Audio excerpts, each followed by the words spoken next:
Assalamualaikum warahmatullahi wabarakatuh. Salam sejahtera untuk kita semua. Untuk memenuhi tugas manajemen strategi, kita akan membahas materi tentang implementasi strategi isu-isu MSDM.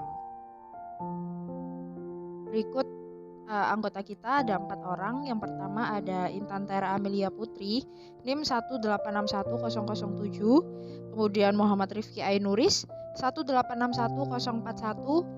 Fikri Fandi Ariri 1861222. Edi Wahyu Arianto 1861198. Langsung saja kita masuk ke materinya, yaitu yang pertama isu-isu utama manajemen strategi penerapan strategi. Persoalan-persoalan penerapan bisa muncul karena peralihan tanggung jawab, terutama bila keputusan perumusan strategi diterima secara tiba-tiba oleh manajer tingkat menengah dan bawah. Oleh karena itu, sangat penting bahwa para manajer divisional dan fungsional dilibatkan sejauh mungkin dalam aktivitas perumusan strategi. Hal yang juga sama pentingnya adalah para penyusun strategi harus bisa mungkin dilibatkan dalam aktivitas penerapan strategi.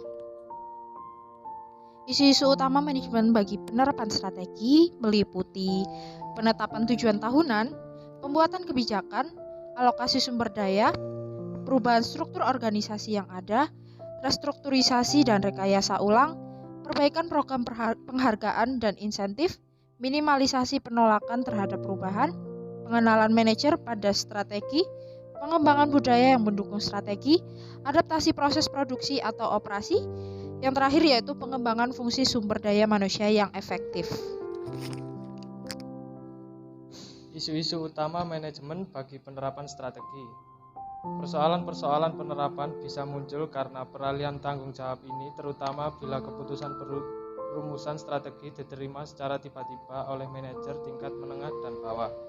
Oleh karena itu, sangat penting bagi para manajer divisional dan fungsional dilibatkan sejauh mungkin di dalam aktivitas perumusan strategi. Hal yang juga sama pentingnya adalah para penyusun strategi harus sebisa mungkin dilibatkan di dalam aktivitas penerapan strategi.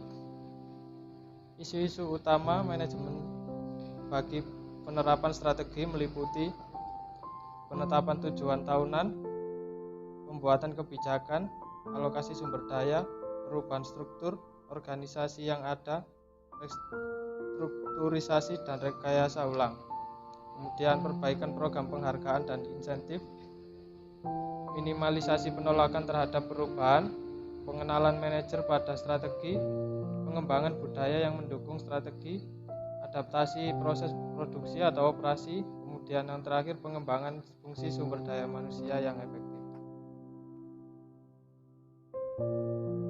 Tujuan tahunan. Penerapan tujuan tahunan merupakan sebuah aktivitas terdesentralisasi yang secara langsung melibatkan seluruh manajer dalam suatu organisasi. Tujuan ini penting bagi penerapan strategi karena yang pertama merupakan landasan untuk alokasi sumber daya, yang kedua merupakan mekanisme utama untuk mengevaluasi manajer, yang ketiga merupakan instrumen utama untuk memonitor kemajuan ke arah pencapaian tujuan jangka panjang, dan yang keempat menetapkan prioritas organisasional, divisional, dan departemental. Kebijakan. Perubahan dalam arah strategis perusahaan tidak terjadi secara otomatis. Dalam kenyataan sehari-hari, kebijakan dibutuhkan untuk membuat suatu strategi yang berjalan. Kebijakan memfasilitasi pemecahan masalah yang berulang kali muncul dan memandu penerapan strategi. Adapun cakupan dan bentuknya, kebijakan berfungsi sebagai mekanisme untuk menerapkan strategi dan mencapai tujuan. Sebisa mungkin kebijakan harus dinyatakan dalam bentuk tulisan. Kebijakan mempresentasikan sarana untuk menjalankan keputusan strategis. Alokasi sumber daya. Alokasi sumber daya merupakan aktivitas kegiatan utama manajemen yang memungkinkan pelaksanaan strategis. Manajemen strategis memampukan sumber daya dialokasikan berdasarkan prioritas yang ditetapkan dalam tujuan tahunan. Semua organisasi setidaknya mempunyai 4 jenis sumber daya yang dapat digunakan untuk mencapai tujuan yang diinginkan, Yang pertama sumber daya keuangan, yang kedua sumber daya fisik, yang ketiga sumber daya manusia, dan yang keempat sumber daya teknologi. Kemudian ada mengelola konflik, yaitu konflik dapat didefinisikan sebagai perselisihan kedua belah pihak atau lebih mengenai satu atau beberapa isu atau masalah. Berbagai pendekatan untuk mengelola dan menyelesaikan konflik dapat dikelompokkan menjadi 3 kategori. Yang pertama adalah penghindaran atau avoidance, yaitu strategi yang hanya dapat digunakan apabila suatu permasalahan yang menimbulkan konflik tersebut adalah kurang penting. Biasanya orang yang menggunakan strategi ini akan berharap masalah akan terselesaikan dengan sendirinya. Yang kedua ada diffusi atau diffusion. Cara ini memimpin dalam mengambil keputusan harus sedikit bersabar, menunggu sampai konflik di antara dua kelompok menjadi berkurang emosionalnya. Yang ketiga ada konfrontasi atau confrontation, yaitu pihak-pihak yang bertentangan menyatakan pandangannya masing-masing secara langsung kepada pihak lain. Dengan kepemimpinan yang terampil juga adanya kesediaan pihak-pihak yang terlibat untuk menerima ketegangan suasana. Biasanya suatu pemecahan yang rasional sering dapat ditemukan. Mencocokkan struktur dengan strategi. Ada 2 alasan utama perubahan dalam strategi yang seringkali mengharuskan adanya perubahan dalam strukturnya, yaitu yang pertama adalah struktur sangat menentukan bagaimana tujuan dan kebijakan ditetapkan. Yang kedua, struktur mendikte bagaimana sumber daya akan dialokasikan. Perubahan dalam strategi menyebabkan perubahan dalam struktur organisasi. Struktur yang seharusnya dirancang untuk memfasilitasi upaya-upaya strategis sebuah perusahaan dan karenanya mengikuti strategi tersebut. Pun juga terdapat 4 tipe struktur organisasi. Yang pertama fungsional, 2 divisional, 3 unit bisnis strategis, yang terakhir adalah matriks. Restrukturisasi dan rekayasa ulang. Restrukturisasi menyangkut pengurangan ukuran perusahaan dalam hal jumlah karyawan, jumlah divisi atau unit, serta jumlah tingkat hierarkis dalam struktur organisasi perusahaan. Pengurangan dalam hal ini dimaksudkan untuk meningkatkan efisiensi dan efektivitas. Restrukturisasi berkaitan terutama dengan kepentingan pemegang saham atau shareholder dan bukannya kepentingan karyawan. Yang kedua, rekayasa ulang menyangkut menyusun ulang atau merancang ulang tugas, kerja, dan proses demi peningkatan atau perbaikan biaya, kualitas layanan, dan juga kecepatan. Rekayasa ulang biasanya tidak mengaruhi struktur atau bagian organisasi dan juga tidak mengimplikasikan hilangnya pekerjaan atau pemecatan karyawan. Selanjutnya, menghubungkan kinerja dan gaji dengan strategi.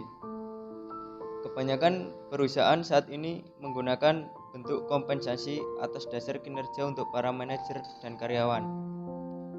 Sekitar 80% dari seluruh perusahaan dewasa ini menawarkan bentuk-bentuk program bonus tertentu yang menyediakan fleksibilitas bagi perusahaan untuk menghemat biaya selama masa-masa sulit dan berbagi laba selama masa-masa baik. Banyak perusahaan juga menggolongkan karyawan atas dasar kinerja alih-alih fungsi pekerjaan mereka, sebab perusahaan ingin menarik dan mempertahankan karyawan yang terbaik. Mengolah resistensi terhadap perubahan. Resistensi terhadap perubahan bisa dianggap sebagai ancaman terbesar bagi penerapan strategi yang berhasil. Resistensi terhadap perubahan bisa muncul di tahap atau di tingkat manapun dari proses penerapan strategi. Meskipun ada beragam pendekatan untuk menerapkan perubahan. 3 strategi yang lazim digunakan adalah strategi perubahan paksa, strategi perubahan edukatif, dan strategi perubahan rasional atau demi kepentingan sendiri. Mengelola lingkungan hidup. Perusahaan perlu merumuskan dan menerapkan strategi dari perspektif lingkungan hidup. Strategi lingkungan bisa mencakup pengembangan atau akuisisi bisnis ramah lingkungan, divestasi atau beralih dari bisnis yang merusak lingkungan, upaya untuk menjadi produsen berbiaya rendah melalui minimalisasi limbah dan konservasi energi, serta pelaksanaan strategi diferensiasi melalui fitur produk yang hijau. Menciptakan budaya yang mendukung strategi. Para penyusun strategi harus berusaha keras untuk melestarikan, menekankan, dan membangun berdasarkan aspek-aspek budaya atau kultur yang ada yang mendukung strategi baru yang diusulkan. Banyak riset mengindikasikan bahwa strategi baru seringkali digerakkan oleh pasar dan didikte oleh berbagai kekuatan kompetitif. Oleh karena alasan ini, mengubah budaya sebuah perusahaan agar sesuai dengan strategi baru biasanya lebih efektif daripada mengubah strategi agar sesuai dengan budaya yang ada. Beragam teknik tersedia untuk mengubah budaya suatu perusahaan. Di antaranya seperti rekrutmen, pelatihan, transfer, promosi, restrukturisasi rancangan organisasi, model peran, dan penegasan positif. Sekian presentasi dari kami, semoga presentasi ini berguna untuk kita semua. Wassalamualaikum warahmatullahi wabarakatuh.